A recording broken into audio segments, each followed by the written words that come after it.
Now, Michael, parents are getting what parents currently want, and therefore no need for radical change here. Just divest more schools to reflect the fraction of the population, perhaps, who want no religion or multiple religions in schools. Well, first of all, when the Department of Education did a follow-up survey about the forum on patronage, they found that 58% of parents wanted or would directly support a change of patronage. In terms of the amount of schools that are standalone schools, which is what the forum calls schools, where it's the only school in the area, it's more than half of the schools in the country, 1,700 out of just over 3,000 schools, are standalone Catholic schools where they're the only school in the area.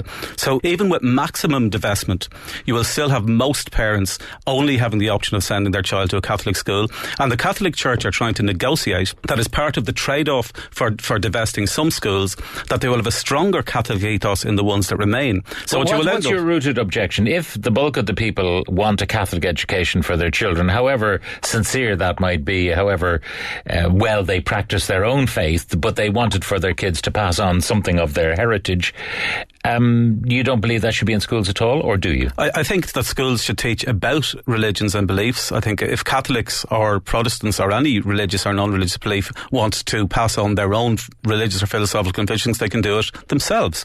You can't have a school, and there isn't a right to have a school paid for by the state for every religious and non-religious belief in the country. Just think about it. You couldn't have it. You couldn't have it for you'd have 20 schools in every village. So in practical terms, what the state is doing is they're giving privilege to one religion simply on the basis that it's the majority religion at the expense of the denying the human rights of other but people. Do you see any way in which, if a half an hour a day is devoted to the teaching of the majority religion, for example, that it might be down to other faiths to provide teaching in that half an hour for the people who are not of the majority faith? Well, there's two problems with the half hour. First of all, you do have a constitutional right to opt your child out of the formal religious instruction class.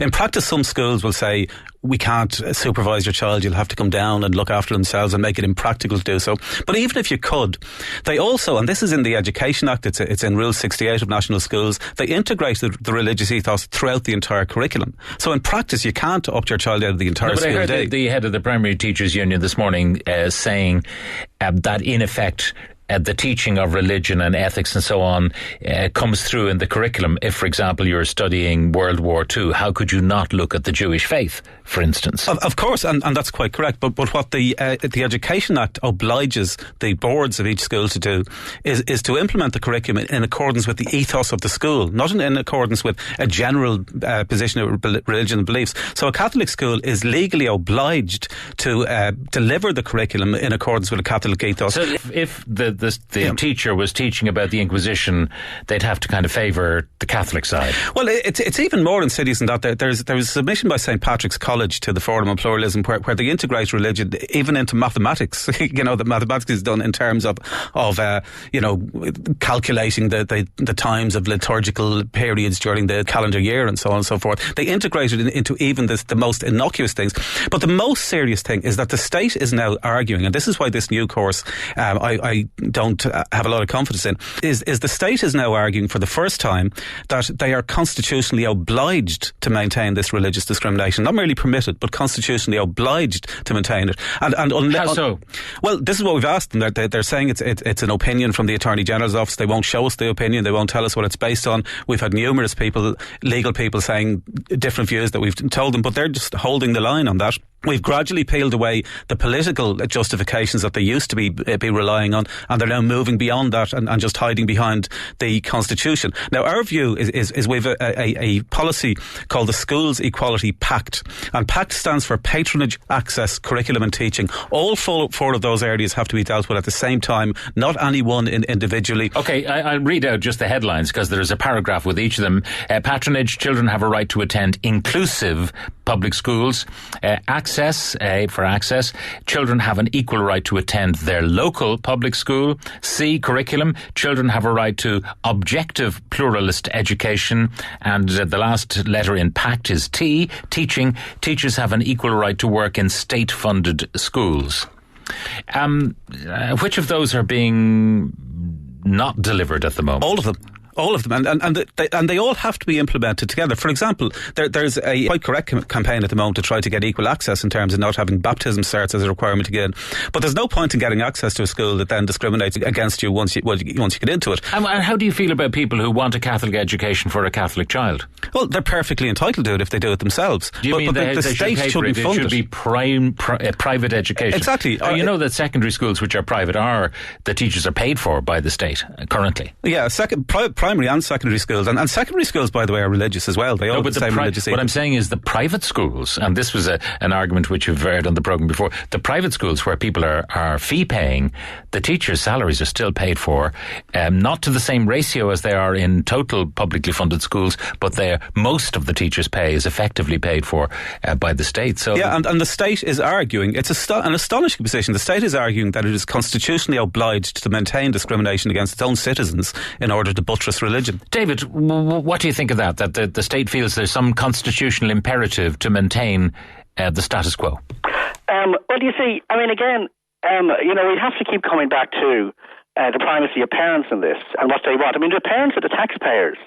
And there's a variety of opinions among parents about what kind of education their children should receive. And the state system should reflect that. You cannot have a state-dictated education system. The state, it collects the money from the taxpayers, it collects the money from the parents, and it would be a ridiculous situation if the school system didn't in some way reflect the wishes of parents. Now, I mean, if you take a country like Britain, and I often use this example, but it's very important, Britain is a much more secular society than Ireland is even today. I mean, about a third of people still go to Mass each week in Ireland. In Britain, it's far less than 10%, and of course, the major church there is the Church of England. A third of primary schools in England that are state-funded are also church-run, mainly by the Church of England. And there is a stampede towards those schools because but do they teach religion? Is not popular. Do they run religious classes in those schools, or are they just the board of management and, if you like, the ethos Church of England, and then the kids get their education in Sunday school? No, they have them in the school. I mean, in fact, the schools in England, so far as I know, this is the faith schools in England, have more freedom than the faith schools here in this country. And so you have many secular-minded parents who have lost confidence in the state-run system in Britain, trying to get their children into these faith-based schools and often moving house and moving neighbourhood in order to get their children into these so they are close to those schools. In the Netherlands, famously liberal, tolerant Holland, about 60% of primary schools that are state-funded are church-run by a whole variety of churches. The reason that Holland became a pluralistic, or rather a tolerant society, is because they had such a variety of religions they had to learn to get along. But the state-funded system, 60% of those schools are church-run, and those schools are also very popular. In France, which is one of the most secular education systems, they still fund a certain number of faith schools, and again those schools are immensely popular. When the Mitterrand government in about 1981 or 1982 threatened to withdraw all funding from state schools, 1 million French people took to the streets in protest, because again the schools in a very secular country like France are immensely popular, and they are allowed to be, at some level, Catholic schools. We even seen, by the way, today in Sweden, also a very secular society, they have a voucher system where they give to parents the value of their child's education in a given year, what it'll cost the taxpayer, and they say, here's a voucher, send the child to a school of your choice. And so they are beginning to bring in more educational pluralism into Sweden in recognition of the fact that a wholly state-dominated system. David, the thing about having, if you like, democracy and all of this, for example, Joe in Wexford says, parents in a school should have the right to trigger a vote of the parents as to whether to convert the school to a multi-denominational one. That's according to Joe.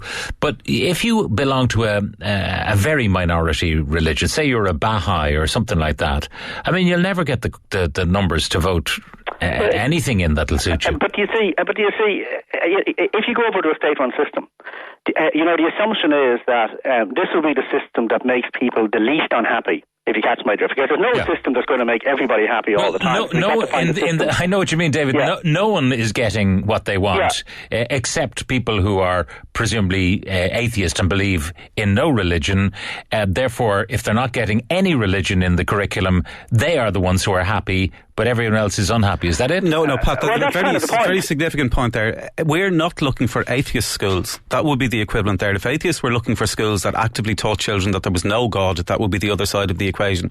And hypothetically, even though we're not looking for that, if you can imagine if there was even one school in the country that actively taught children that there was no God, and if there were Catholic parents who, through force of circumstance, had to send their child to that school because it was the only school in their area, we'd never hear the end of it until it was resolved. David, I'm fascinated by the curriculum. You know, the way that religious teaching can infiltrate the curriculum in all sorts of ways. I mean, we know, for example, if we teach history, we take a particular nationalist view of Irish history. It might be taught in a very imperialist way in a British school. But when it comes to religion, you know, if you're talking about the Islamic faith, and there are a number of versions, but the two major ones are Sunni and Shia, what do you do, even in this new thing? What do you say about Sunni and Shia? What do you say about Martin Luther? Was he a great reformer, or was Martin Luther a renegade? Well, I remember, I wasn't in school today or yesterday, but I remember doing, the Reformation in school in the early 80s.